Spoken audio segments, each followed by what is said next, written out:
As U.S. hospitals begin to buckle under the weight of the new coronavirus, doctors and nurses issued a grim plea for more supplies to treat patients and to protect themselves. This is a big issue for the whole system. Healthcare payments are keeping many local residents from getting the treatment they need. 37% of Americans go without recommended care. Your statement says, please pay $220,850. Sure. The amount she owed, more than $40,000. I'm not a human to them. I'm a dollar sign. The average cost of treatment for patients rose to $63,000. $17,000 for a lab test, $50,000 for a stay in the NICU. From $18 a tablet jumping to $750 a tablet. About 34 million Americans know someone who died because they couldn't pay for medical treatment. You have surgery and you get a medical bill 6 months later saying you owe thousands of dollars. We have to do something about the price of health care. It's a right in our country, and we should have a right to health care. Justice in healthcare. Justice in healthcare. Our healthcare is in a crisis. This bubble is going to burst.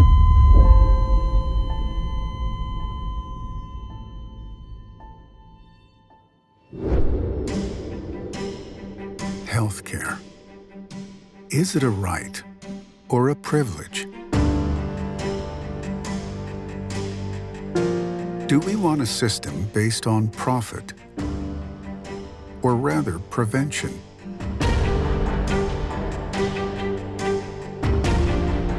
Will we place our future in the hands of bureaucrats or that of the people? These are the questions to ponder. Our healthcare system is broken. Rising costs and growing inefficiencies are putting a heavy burden on the economy. It seems like everyone has a story to tell.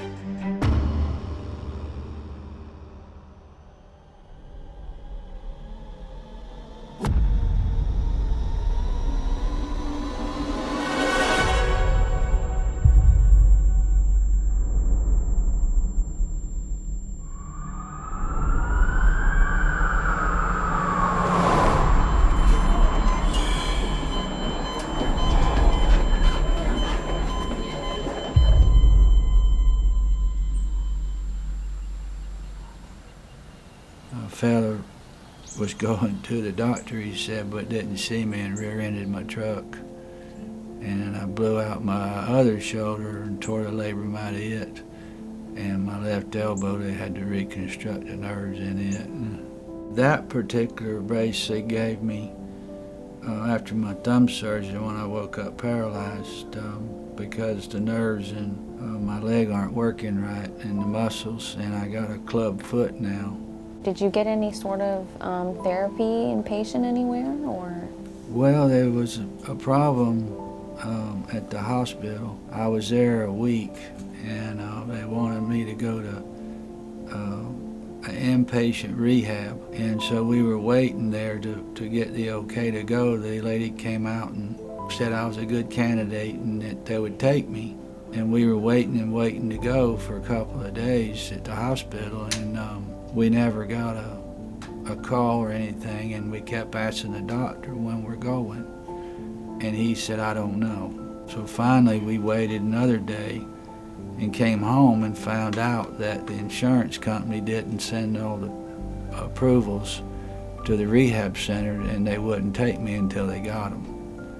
And so I've never gotten to go to the inpatient rehab yet. And that happened actually 3 times.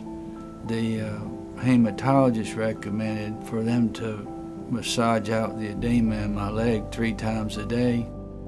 But when the insurance company was told, they said they don't have enough funds for that to be done. The one thing we have a problem with is when the doctor orders something that because the insurance has to pay for it, and they don't always know, I guess, or they have vendors that set those appointments up or therapy places, and it's a different person that calls every time that don't even know what's going on.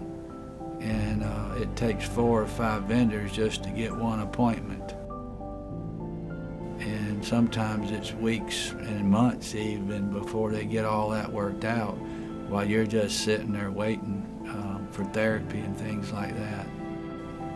What really doesn't make sense to me is I needed an MRI, and so I called around and asked what it cost for with my insurance, and they gave me a price of $1,200 to about $800 with my insurance.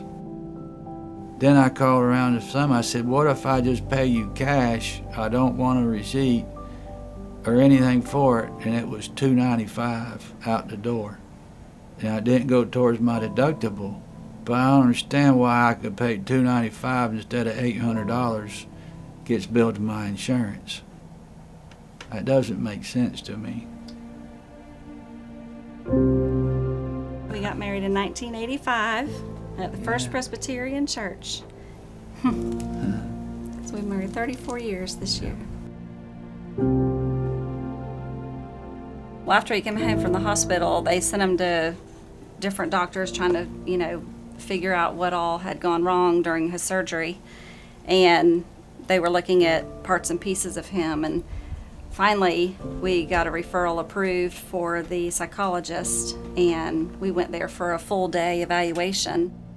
We got a phone call from the therapist saying that the 13th meeting was to be the last session because they had received an email from the insurance company saying that they were cutting off the sessions. They weren't going to authorize any more, and it had to end. So that next day we went to his last session, and he was very upset the last day we met. They said they wanted me to keep coming, but the insurance wouldn't authorize anymore. And he looked at the therapist and said, "Oh, you're leaving." And she said, "I'm not leaving. I'll still be here, but you've done really well." And he started crying and was very upset because she's impacted him so positively. It seems like all they do is one doctor refers you to another doctor. They're doctors, but they only want to treat one thing. And you may have other things wrong with you, but they won't even look at you. And all you can do is wait to go see another doctor to treat whatever other problems you have. So you end up seeing multiple doctors who don't talk to each other. And all they want to look at is your big toe, if that's what kind of doctor they are. It's aggravating is you can't even see the other doctor until that doctor refers you to that doctor. So that's 2 months later sometimes, just to get some kind of treatment.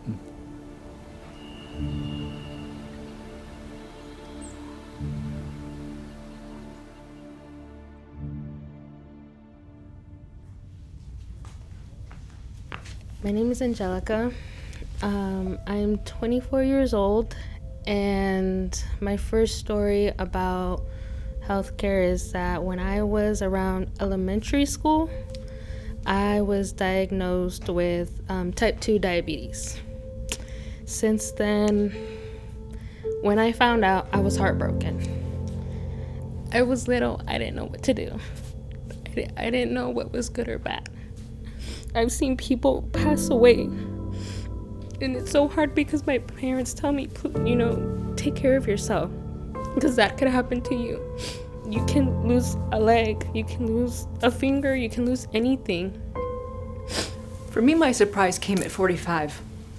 I noticed something, I ignored it. Then I went to see my doctor, because I'm sure it's nothing, but let's just get it out of the way. Well, she couldn't find anything, referred me to somebody else. She couldn't find anything.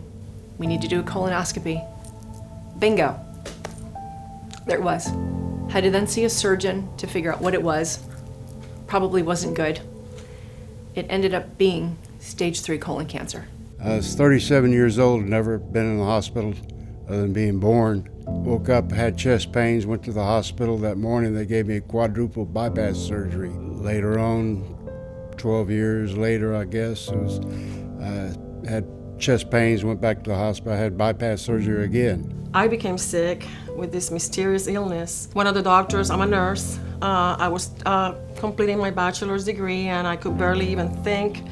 have any memory, short-term memory. I went to an infectious disease doctor that treats at the hospital where I worked, and he basically looked at me and told me I needed to go see a psychiatrist, that all my symptoms were in my head. You have to fight tooth and nail to prove why you are actually sick or why you are actually this and that, and then you have to prove that you did not do it to yourself. When I got diagnosed with cancer, they fired me. And that was from a health institution. As time went on, I got worse. I would have to do injections, and injections aren't cheap. I'm not gonna lie to you guys that one injection that I need to take is $600. And I need to take them mostly every Monday, and it's hard. I can't afford that. And my job, I get paid maybe $200 a week. Over 15 doctors that I visited, I found a nurse practitioner, and I came back positive for tick-borne illness. The main one for me was ehrlichiosis, Coxsackie virus, Epstein-Barr, parvovirus, and I had quite a bit positive Lyme bands. It's training in healthcare, and the lack of training and the lack of empathy. I remember waking up after surgery, then the pain instantaneously kicked in. I'm like, oh my goodness, wow, that hurts. Holy cow, that hurts. They couldn't calm my pain. So they kept giving me different pain meds to try to make it better, and it didn't work. And I said, oh my goodness, what are we doing? What are we doing after different times? Who knows how much it's costing, but they kept giving me different things. And the nurse finally said, well, if we can't calm you down, you're gonna have a heart attack. Once I got to the surgeon, we had several meetings, we had the surgery, and he cut a nerve that was very important to your body, the nerve that controls your brain and your GI system. So my GI system no longer works. I lost my 17-year-old daughter to suicide on March 28, 2017.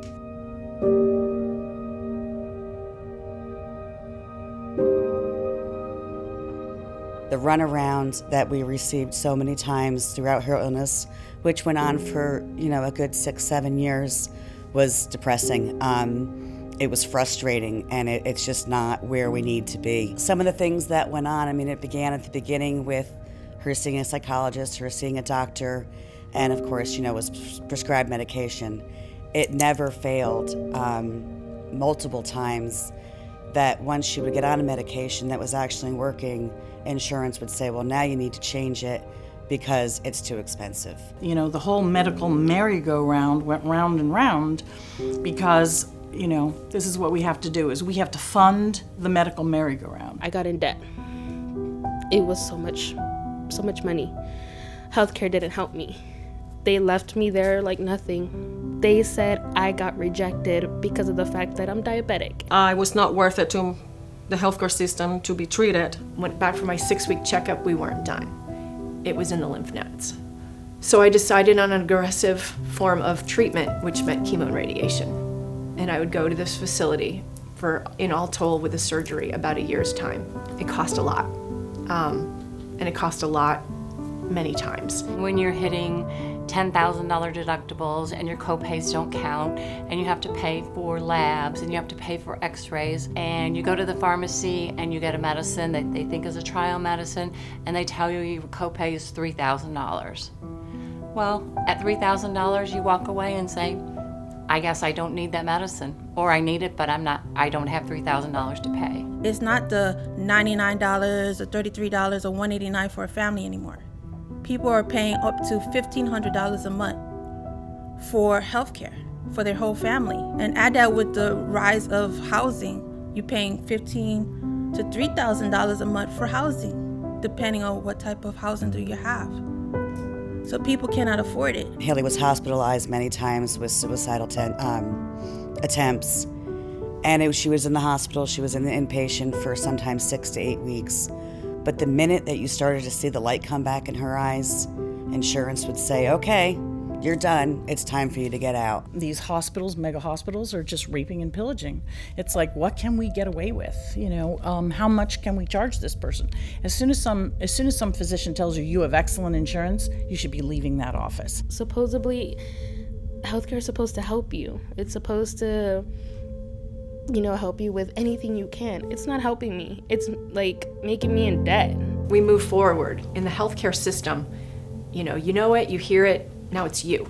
So how do you adapt? How do you get diagnosis? Which path should you take? There's no book for that. I have been from doctor to doctor to doctor. They don't look at the side effects. They don't research anything. It's all just cookbook medicine. 1, 2, 3. If you don't have one of these 3 things, you're more complex. I'm sorry, I don't have time for you. We fought for our daughter. I didn't give up. But there just wasn't enough out there, and there wasn't enough resources. So like I said, she was in a place in Maitland, Florida, and there's a big, huge list of hospitals. So then you go to your insurance. Okay, which one's on this? And then you find one that's on there. Oh, well, that's for sexually abused children, or that's for addicts, and that was not our daughter. Our daughter had mental illness. I didn't want to expose her to any more things. So in March 2017, I found a place in Knoxville, Tennessee, which was, that one step up from what we had been in before. So she was not looking forward to and didn't want to go back to the hospital. So I waited to tell her. I thought, okay, she's an appointment with her psychologist on Tuesday night. So my husband was going to meet me there. I picked up Haley I went home to pick up Haley, but she wasn't home. That was the day she went missing. She was missing for 10 days before she was ultimately found, and she had taken her own life. But I'll never say suicide took my daughter. Mental illness took my daughter. If we had a healthcare system that was pro-health, and we really focused on prevention rather than treating symptoms, our healthcare costs would go down, and there would be a lot healthier people walking around the United States. And I ended up having to pay $5,000 or $6,000 out of pocket. Well, $5,000 or $6,000 not knowing that you're going to have to pay is kind of cuts into other things in life that you would like to do, and you have to forfeit those to be able to pay. And then you worry about, well, what does the future hold? What am I going to have wrong with me next? Practically my whole life I've been rejected with healthcare. I've not gotten one single penny, not at all. Seeing people discounted and tossed aside. They should be on to their next phase of their life, but they weren't. They needed help, they needed care, they needed somebody to guide them. And people were just giving up. And it was just so disheartening for me to see that, because many didn't know what to do. I can't believe that there's not more empathy and more care. It's sad that people have to pick healthcare, food, your housing. It shouldn't even be like that, but that's how it is. Until we start getting more help and more resources for people, I don't know how we're going to change this epidemic, because that's what it's turning into. You're almost ready to pay any price, but there becomes a point that you cannot continue.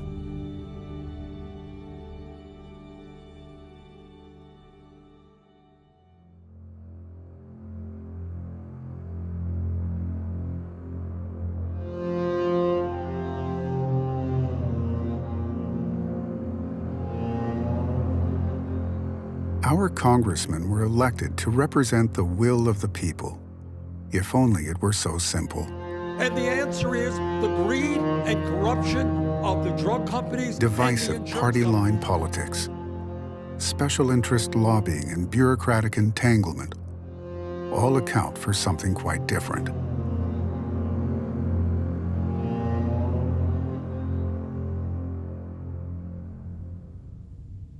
If you look at the U.S. healthcare system, in many ways we have the best healthcare system anywhere in the world. Our outcomes at the top, if you need high-level intensive medicine anywhere in the world, you're going to look at the United States. It's why people from all over the world come here when they need the best healthcare that the world has to offer. You have quality, you have cost, and you have access. We're doing very well on quality. Again, highest quality available anywhere in the world. The cost is the most expensive healthcare anywhere in the world, driven by, in large part, prescription drugs and some of the rules that revolve around the distribution and use of prescription drugs. But on access, we have done better in recent years of making healthcare more accessible to people, but there are people who can't afford it, people whose life circumstance doesn't allow them the opportunity to purchase health care insurance for themselves or for their families. And that's a big problem in this country. The folks that don't have health care don't disappear. They still live their lives and they still walk among us in society. They're our friends and neighbors and co-workers and members of our families. And when you don't have health care and you get sick, you go to the hospital and you show up and you will get treated. And somebody's going to pay for the cost of that care. You may not pay for it, but somebody is going to pay for it. And that's the unfortunate cost shift that happens when the insurance premiums come in and they're up 12 to 15%. Part of the reason for that is because they're covering the costs of the people who can't afford health care on their own. They get treated, but the bill comes to somebody else. I think there are a lot of ethical dilemmas today in healthcare. I think one is the idea that you have to treat everybody and this concept about religion coming into play. As a healthcare provider myself, when I went to school, we were taught in ethics that you treat everybody. You don't look at who the person is, who they love, what their religion is, what country they came from, any of those things, that this is your ethical obligation to treat everyone the same. And what I'm seeing today is that there are people who are saying, we don't want to treat those thems. I call them the thems. Them du jour, whoever the them happens to be. And that's very scary to me because we have always believed in this country, ethically, that's part of your code of ethics, is that you treat everyone the same. The main idea of profit motive is that people are driven to do things, and they're driven to do things for profit. And profit doesn't always mean money. Profit can mean leadership, profit can mean extra time with your family, profit can mean a better community. Whatever profit means to you or the individual is something that drives them. So we mainly understand this in the workplace, that a business is in business to profit. But what we don't think about is the second level there, that an employee is working for that business to profit themselves. And the profit doesn't usually go along necessarily with the companies. They want to pay their mortgage, they want to pay their car bill, they want to spend time with their family, and that doesn't mean making more money for the business. A manager understands the profit motives of their employees, then they can be a better manager. And so what I do in the book is talk about that, but then we expand it out and we talk about profit motives in media, profit motives in politics, profit motives in healthcare.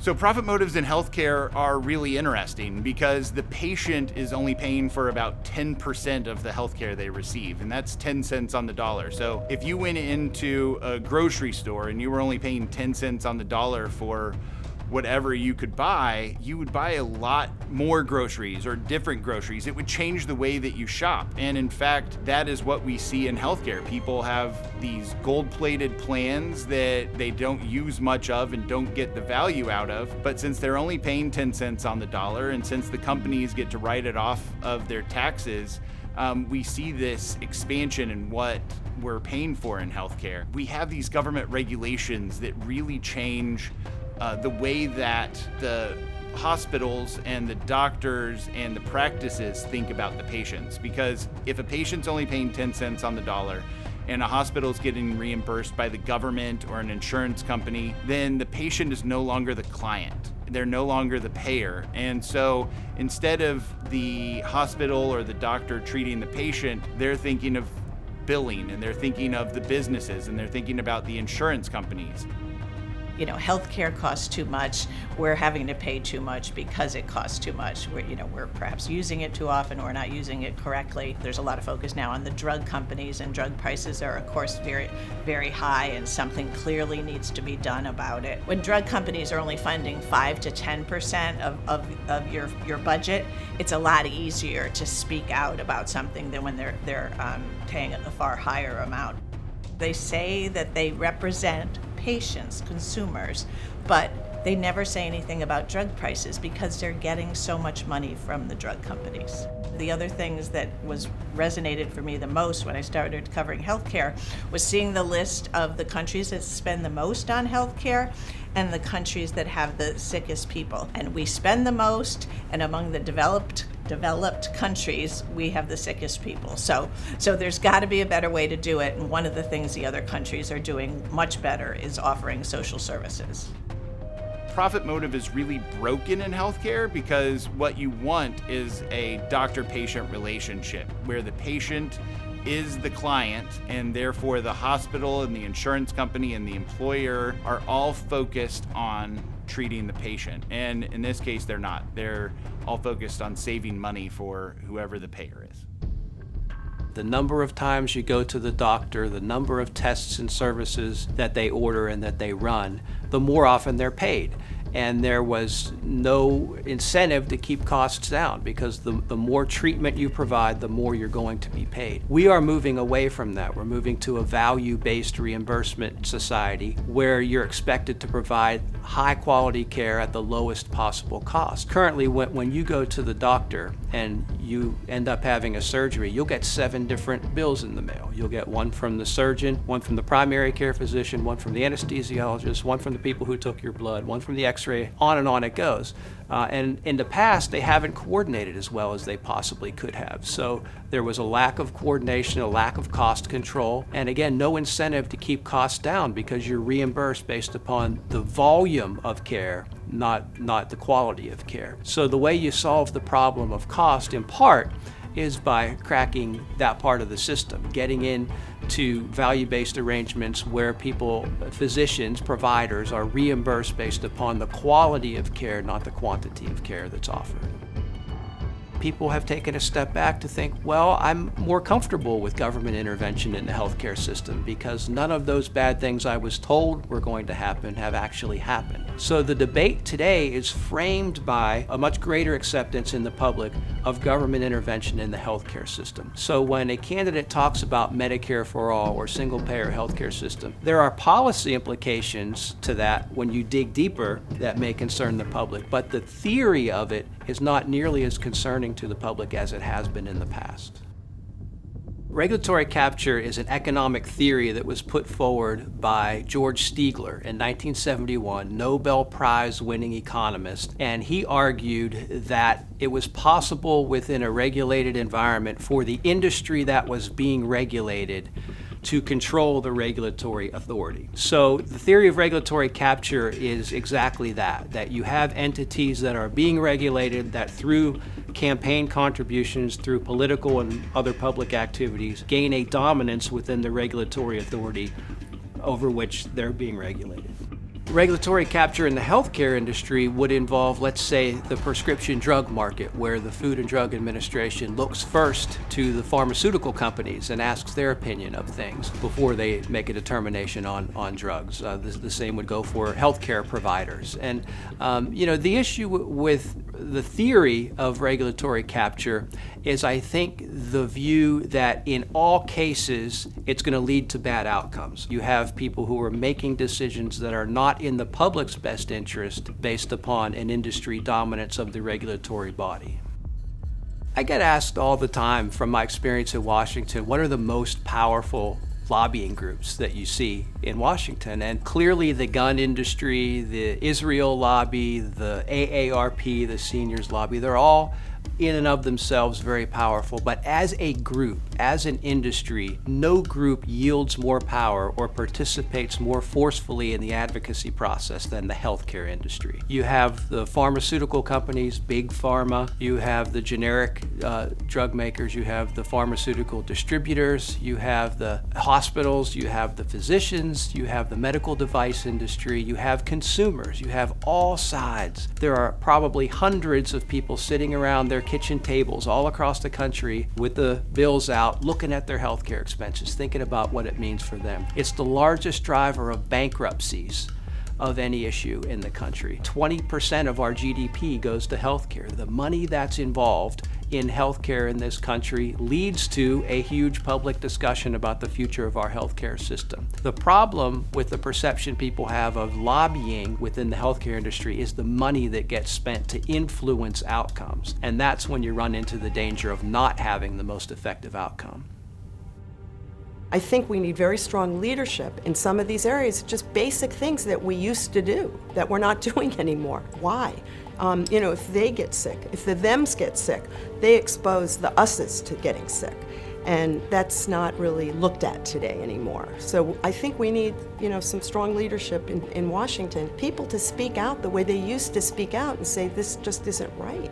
In the Senate, most of the senators have issue-driven staffers. So they'll have somebody dedicated solely to healthcare, somebody dedicated solely to taxes, somebody dedicated solely to foreign affairs. In the House, generally, there are 3 people with a portfolio of issues: domestic policy, which includes healthcare, education, Social Security, those issues; a budget person that looks at budget and taxes; and a foreign affairs person that looks at the military and trade and foreign affairs issues. And the problem is there's sometimes a lack of coordination between the policies, because when you deal with healthcare, you're dealing with the tax system in this country. You're not just dealing with the providing healthcare, you're dealing with how you pay for it as well. And if the congressional office doesn't deal with that well, they lose part of that debate. And that's why it's so difficult to have healthcare reform discussed in those silos of how are we going to pay for it, what's the level of care, and what's the quality of care. You really do have to look at it all together, and that's difficult to do with an issue that's as big as healthcare.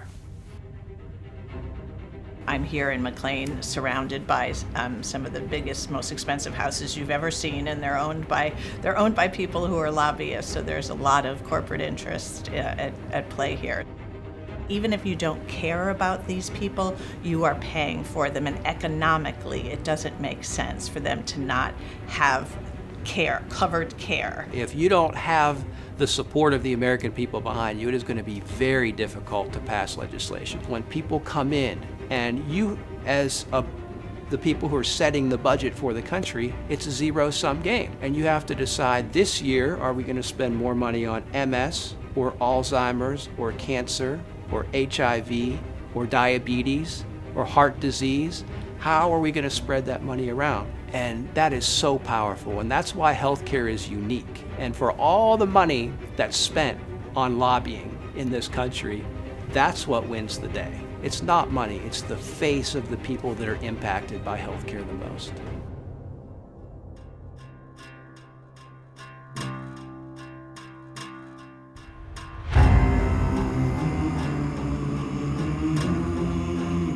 With over $1 trillion deficit and a national debt exceeding $23 trillion, can the economy withstand the cost of universal health care with unchecked spending?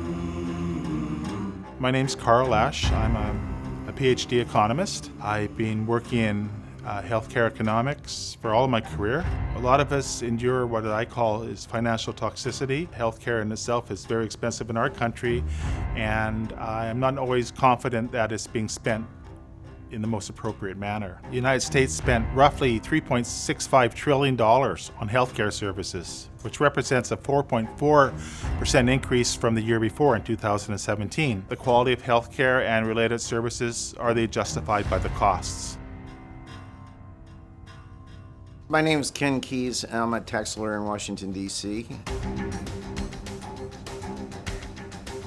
One might wonder, as you think about what we do in healthcare currently and Social Security and so on, what about the debt we already have accrued? For millennials in particular, the $23 trillion total government debt that we currently have should be alarming, because we're adding about $1 trillion a year to it. And the problem is, at the political level, almost no one is talking about it anymore. And to me, that's more alarming than ever. And it's both Democrats and Republicans. It's as if it doesn't exist. And yet, for young people, the millennial generation, they're being stuck with it.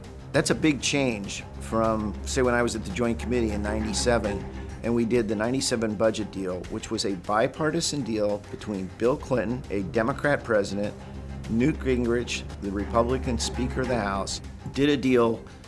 We balanced the budget and paid off $500 billion of debt by 9/11, 2001. Most people can't even imagine paying off any debt at this point.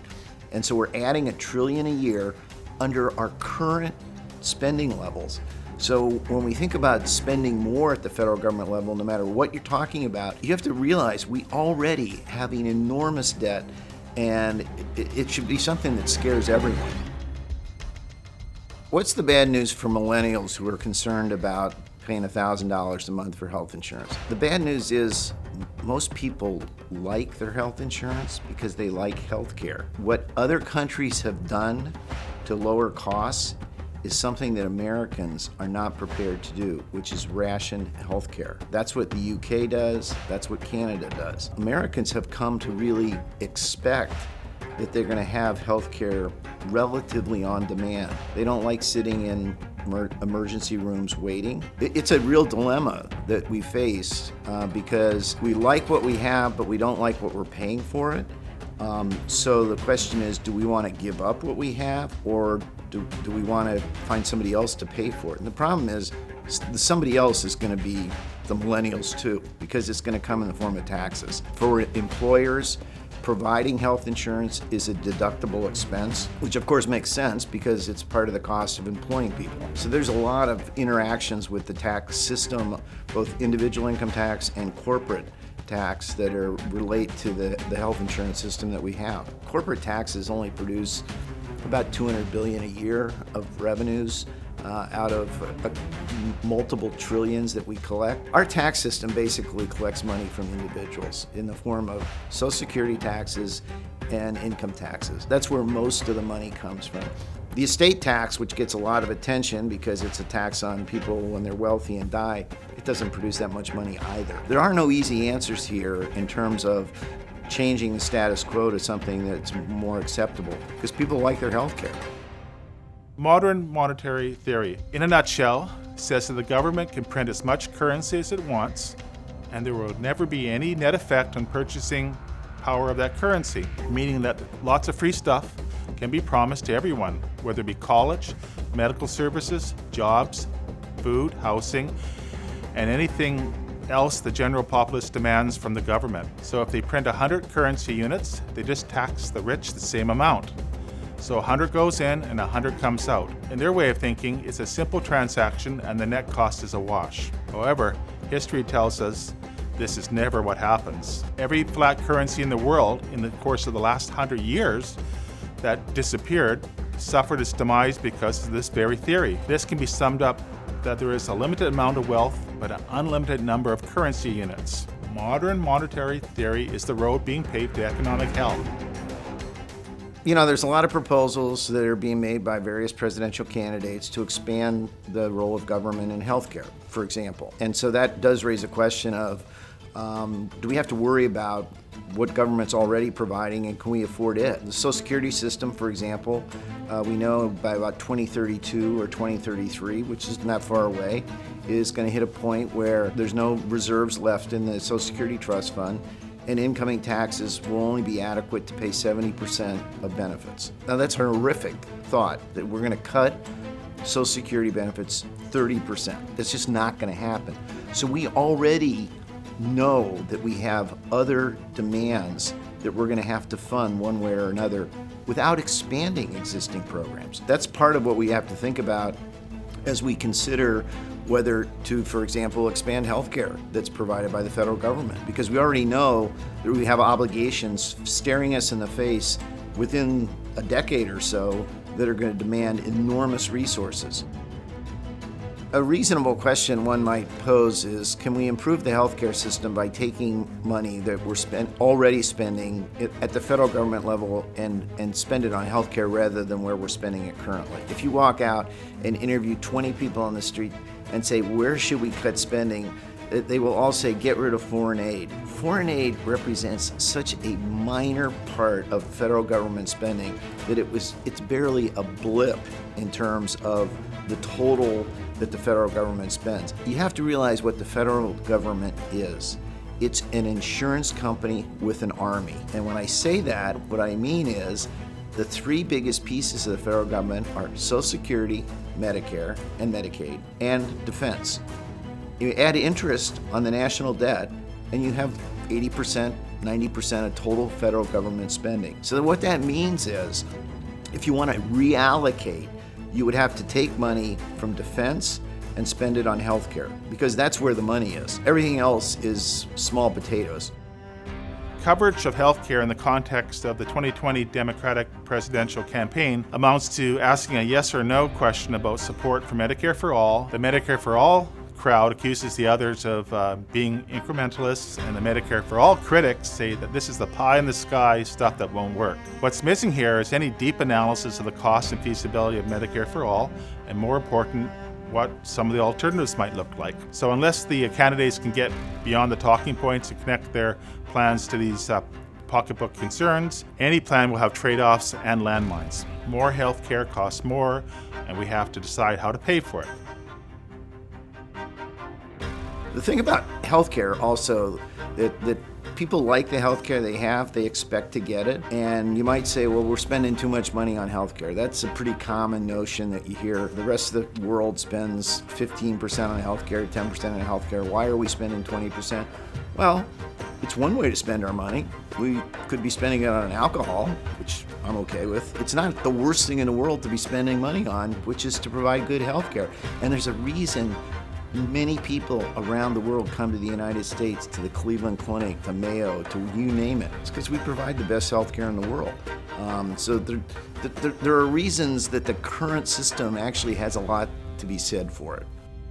It is clear that the healthcare system in the United States needs to change in the future to limit spending while maintaining quality and expanding access. For us to get to the point where we can show the impact of an alternate payment plan, improving our economy and the quality of care for our patients, we need better data. A lot of these proposals are wonderful in the sense that they offer us hope that money will be saved, but at the end of the day, I still worry about the quality of care.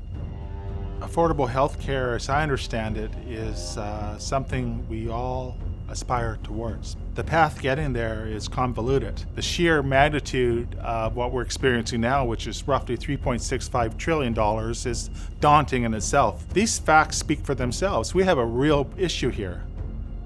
Imagine that we were to experience another ramp up in interest rates like we experienced in the 1980 period, which by the way happened in like a 2-year period. It would mean our borrowing costs would triple, but nobody seems to care. And people keep talking about inflation as being a consequence of this, and yet inflation has been astonishingly low for a number of years now. But I personally believe that there is a point out there, and I don't know where it is or when it's going to happen, when there's going to be a consequence to all of this. It just seems to me you can't borrow this kind of money indefinitely without having some significant impact. There's a storm brewing, and quite honestly, we can't afford this. It's totally out of control. It's crazy.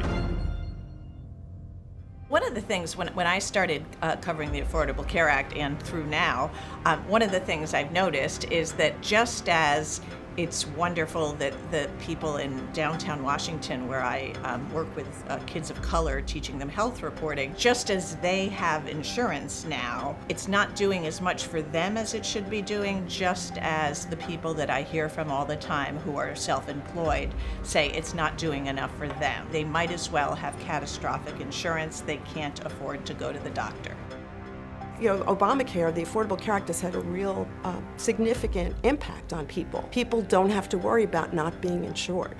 I don't think I know anybody who doesn't have a pre-existing condition. I mean, in my world with people with disabilities, there are a lot of people with disabilities who, if they didn't have Medicaid or Medicare, would not have coverage for, say, they need a new wheelchair, or they need physical or occupational therapy because maybe something is becoming weaker, or, you know, there's something that needs to be fine-tuned. Politically, I listen to a lot of people talk about Medicare for All. I don't think there's enough people that are willing to give up their commercial insurance that they like. I happen to have commercial insurance that I like. I don't love the network, but I like it. And if I were to have fewer choices, I'd be very unhappy of doctors. So I think there's a tremendous benefit in having everybody, particularly the less fortunate and the sicker, have access to health care that is affordable, if not free, is great. There is a lack of understanding about healthcare and payment options. Every time I hear Medicare for All, I get a little scared because There's a difference between Medicare and Medicaid. The financing end is one, but I'm most interested in the services provided. So for example, Medicaid provides a whole slew of services for people with disabilities that Medicare doesn't. And the idea of getting rid of Medicaid and giving everyone Medicare doesn't help a lot of the people I serve. So for example, if you have a spinal cord injury and you need someone to get you out of bed in the morning so you can go to work, and someone to put you to bed at night so that you can go back to sleep, Medicaid covers those kinds of services. Someone to come in and cook a couple of meals, get you ready for the day, that's covered. Help you get your medication, help transfer you from your wheelchair to the bed. Those things are covered. They're not covered under Medicare. So getting rid of Medicaid and putting it into Medicare is scary, because a lot of services are going to go away. If you have a job and you need someone to come and catheterize you at work, Medicaid will pay for that. If you're within a certain income bracket, or if you can buy into Medicaid. There's a special program that lets you buy into Medicaid. So if you get a job, and depending on the state, I'm not going to get into the weeds, but there are certain requirements, you can keep Medicaid, pay for it, buy into it, so that you have this independence in services. Medicare for All doesn't cover that. So it kind of scares me when they talk about Medicare for All, that it doesn't look at the weeds, it looks at the clouds. People that are paying a lot of money out of pocket every month, and these crazy high deductibles. It is like catastrophic insurance. It's hard to convince people, particularly young people, that you really need it in case you get cancer or one of these other awful diseases. And this really is better than it was when, before the Affordable Care Act, where people that had cancer, as an example, couldn't get insurance. There's got to be a better solution. It has to be something where insurance is more affordable and doctors are willing to take the insurance. The young people and their parents in Washington who I work with, it's almost impossible for them to find a mental health provider. I have friends that are in their 50s who just lost their primary care doctors here in McLean, Virginia, or Great Falls, an even wealthier town next door. Their doctors have now gone concierge, so they wanted to find a regular doctor that takes their insurance, and they cannot find a doctor that will take them, and they're perfectly healthy.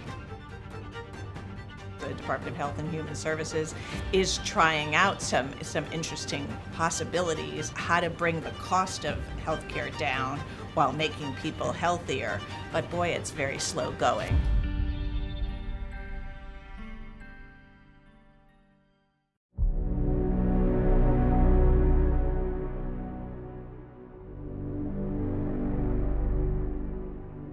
Wouldn't it be nice if there were a way to save money while also bypassing bureaucracy and improving the provider-patient relationship?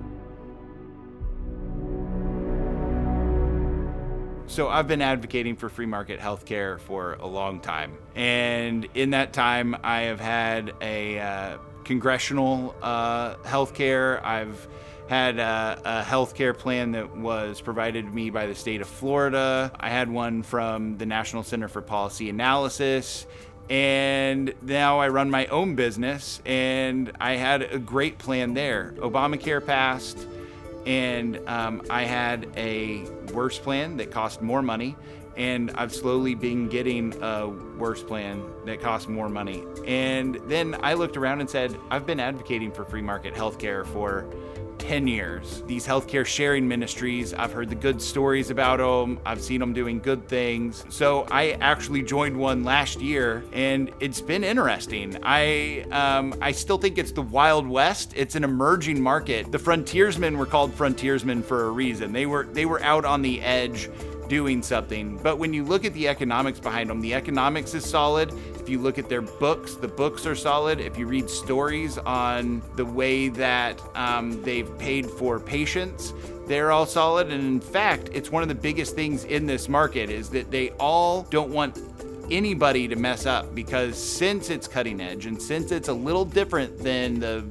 being a Blue Cross and Blue Shield member, they don't want anybody to have a problem. And so they're all kind of working together to make sure that the system works for people. And so I've had a great experience being on it. There's a learning curve because you have to unlearn some of the things that you have been used to from insurance. But it's wild. Even the people that work at the offices are kind of amazed at the prices that you end up getting because you're paying cash. It's really kind of a good feeling to push the healthcare system ourselves while being insured in some form of fashion. Obamacare helped sick people access coverage that they maybe couldn't have in certain cases, which is kind of a lie, because before Obamacare, most people who were sick could get care. It might have been a bit more expensive and run by the state government. It's called a reinsurance pool for the sick, uninsured pool. And otherwise, if you're somewhat healthy, your private insurance on the individual state level is pretty affordable. And Medicaid was there for the poor, Medicare for the old and disabled. We had a pretty good system. Now it's a pretty good system for the people who are really sick. Their premiums are subsidized a bit. For the vast upper middle class, they're getting hurt by having to pay what effectively is a mortgage for health care. So they're either leaving insurance, as a million people have, for sharing to get coverage that's affordable, or they're going uninsured, which is risky. I don't know what they're doing to qualify for a subsidy on the exchange, but if you don't have a subsidy, you're paying over $1,000 a month in health care and then several $1,000s in deductible. So effectively, you have become a cash pay patient because it's hard to reach $5,000, $10,000 of a deductible. Most people don't get that sick. 10% of Americans spend $3,000 of health care a year. So those who use it are sick and need it. They need the help. The vast majority need something cheaper, less comprehensive. Just make sure you don't go bankrupt from cancer, a heart attack, or a bad accident. You can pay little and have that protection. It doesn't prepay for things you might want, but there's trade-offs in life.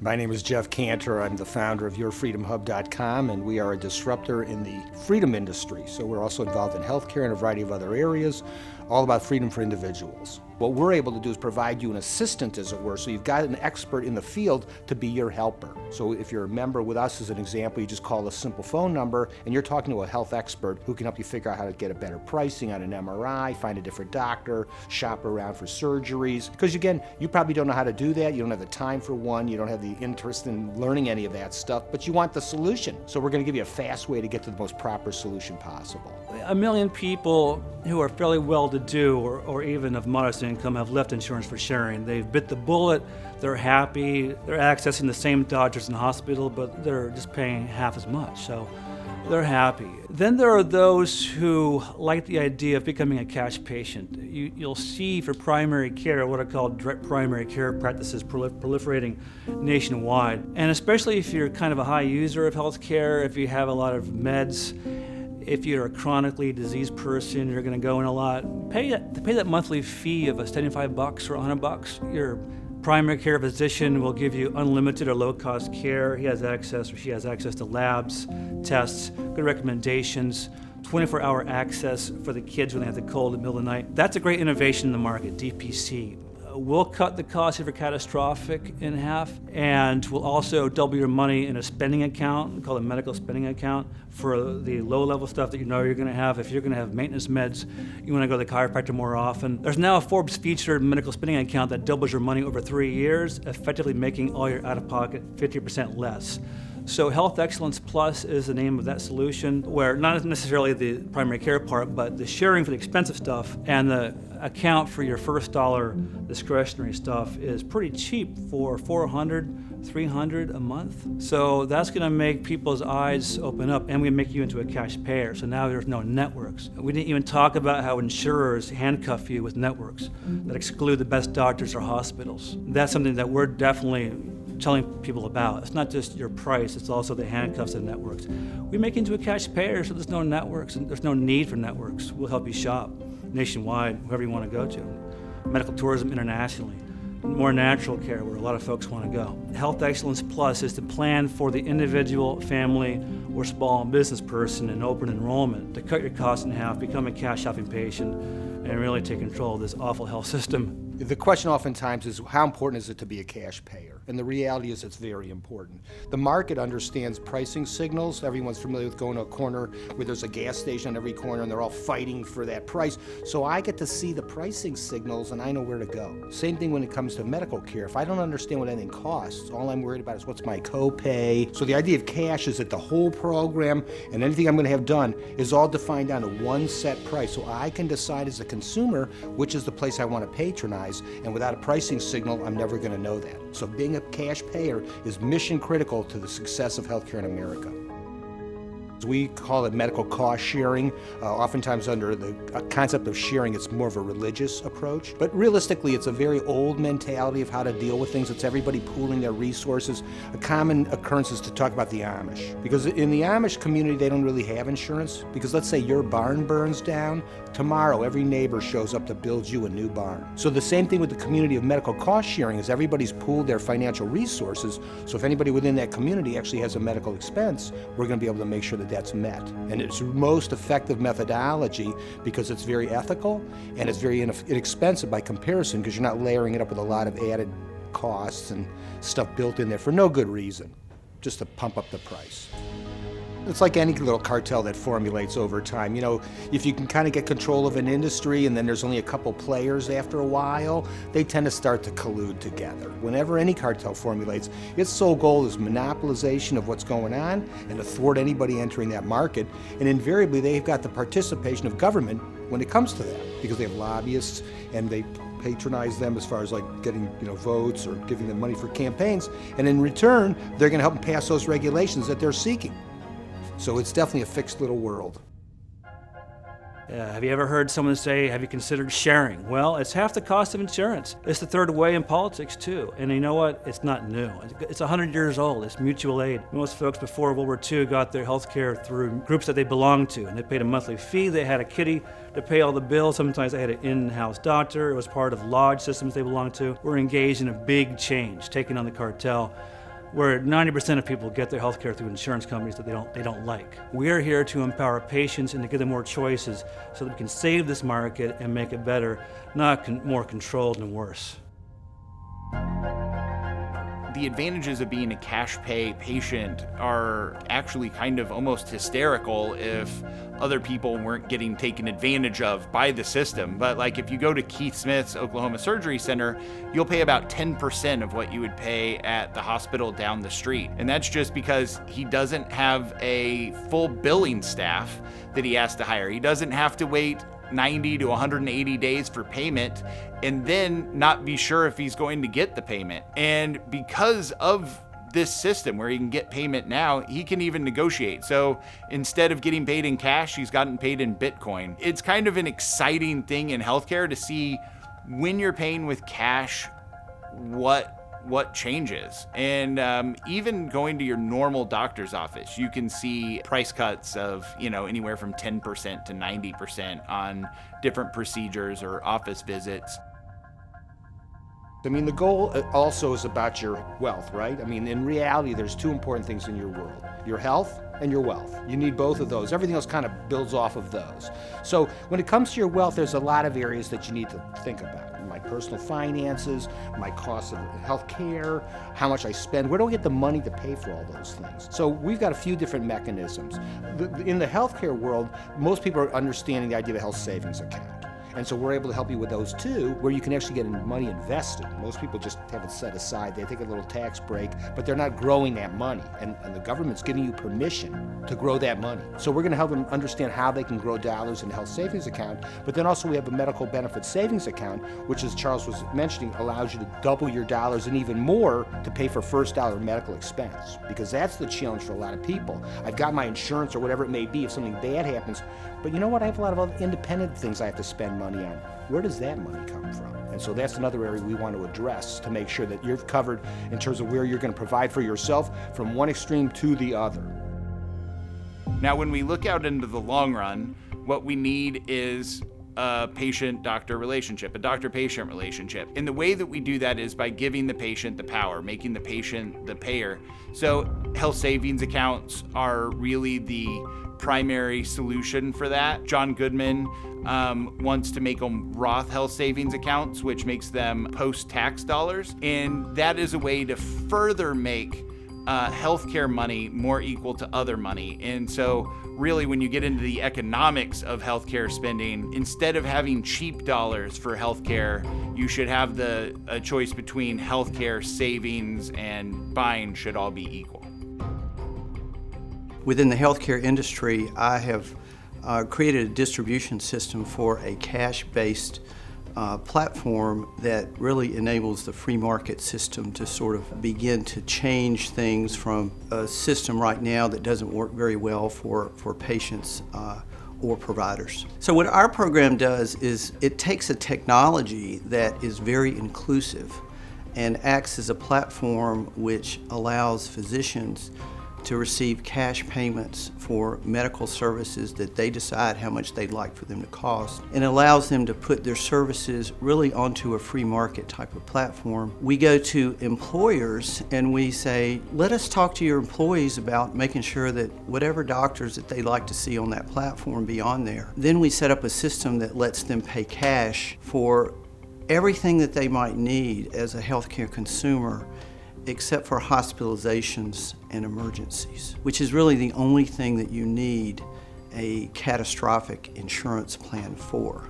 I still believe in a place Going back to 1990, when Bill Clinton becomes president and his wife tried to take over the healthcare system by shoving everyone into HMOs with Medicare pricing controls, that woke me up and a lot of folks to the alternative, which is to open markets to allow supply to expand and prices to come down and options to expand and people to shop around like any other market and get what they want, whether it's allopath, natural, here, overseas. So we work with all the innovators both in politics and in entrepreneurship, namely healthcare disruption, with various events like weekly podcasts where we give the cash patients that we create some examples of the best doctors and hospitals and integrated therapists that are accessible to them because we make them cash payers, and that is the secret niche in this debate that is not discussed anywhere. If you don't create cash payers and help them shop around, you can't have a supply and demand in a market. The demand is flat, it's horrible. People right now are slapping down third-party insurance cards and expecting someone else to pay for it. That's unsustainable. You can't have smart others running a market. You have to run the market. We give you the cash to shop around, and then politically, as people educate themselves paying cash to save money and learn about choices, they start to be suspicious of the people in control who are telling them they can't access a life-saving drug or a natural therapy or go overseas or see this kind of payment company, et cetera, et cetera. There's so much information out there. We don't know who to trust, but they trust their benefits broker. So benefits brokers are really, and a lot of people are saying this, are the key to really helping mobilize this free market system that's out there.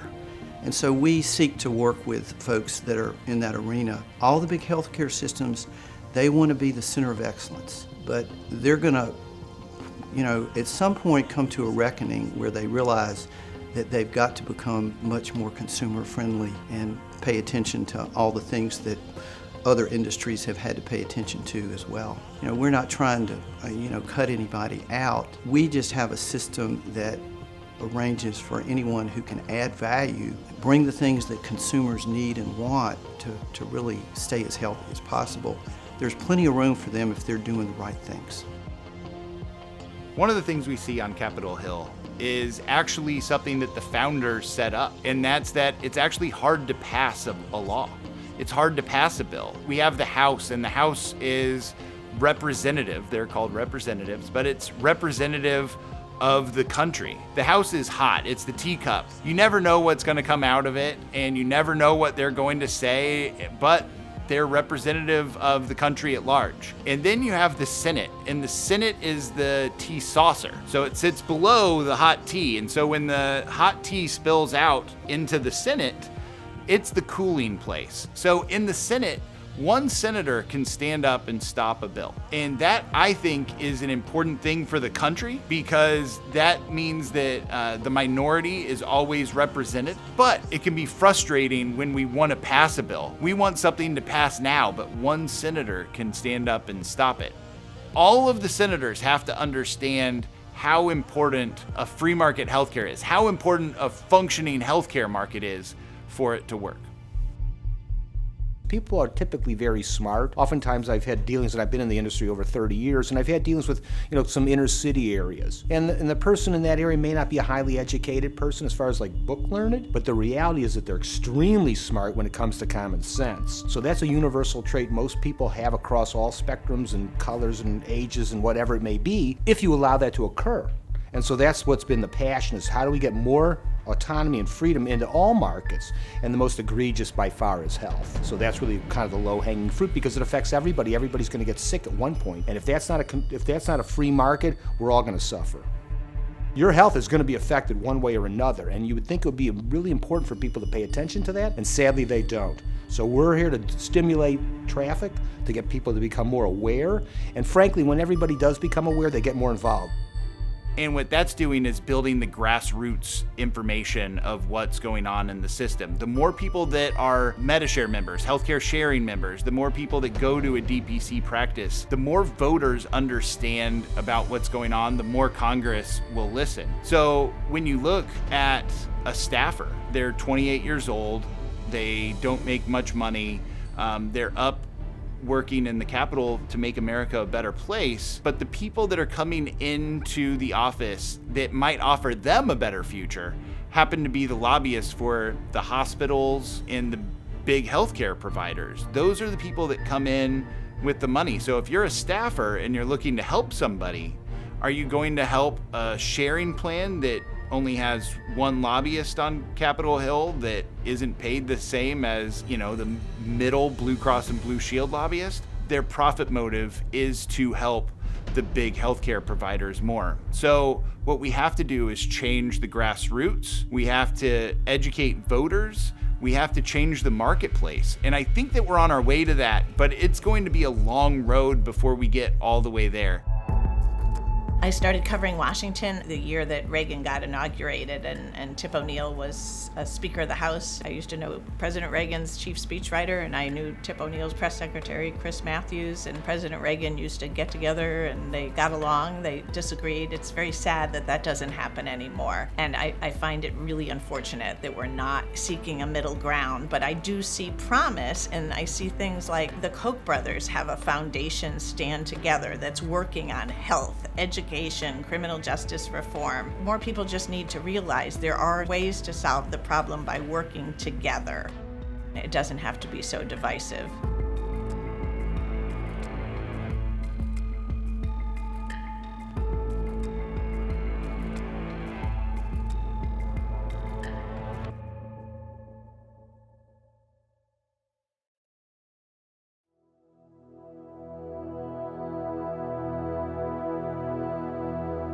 Inefficiencies in the healthcare system are avoidable. What if there was a way to predict risk, promote prevention, coordinate complex care, and consolidate medical records at the same time? Well, now there is.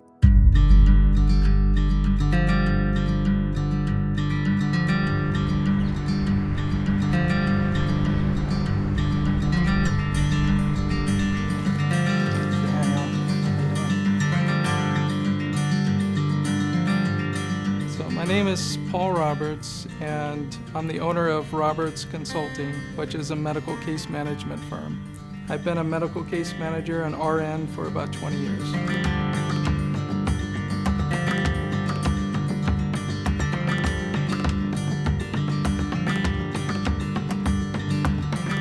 Over that time, those 20 years, it taught me what's really important, which is patient advocacy. A lot of times, insurance companies want to cut costs.